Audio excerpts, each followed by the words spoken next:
परिसरातील शास्त्रीनगर भागातील रासतभाव धान्य दुकान क्रमांक 59 धान्याचा काळा बाजार करणाऱ्या नागनाथ बंडाचे लायसन्स रद्द करून कारवाई करण्याबाबत शास्त्रीनगर रासतभाव धान्य दुकान क्रमांक 59 परवाना क्रमांक 157 या दुकानधारक नागनाथ बंडा हे परिसरातील कार्डधारकाच्या अन्य धान्यावर मोठा डल्ला मारतानाचे व्हिडिओ इंडियन न्यूज फास्टच्या हाती लागले आहे।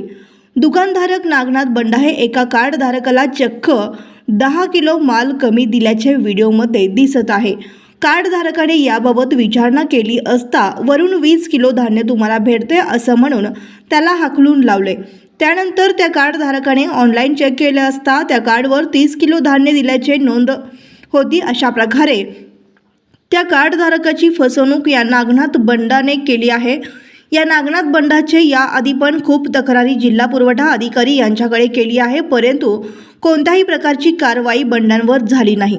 अधिकारी त्याला पाठीशी घालत आहेत। त्यांच्या दुकानातील प्रत्येक कार्डधारकाचे ते प्रत्येकी 10 ते 15 किलो धान्य दरमहा मारतो।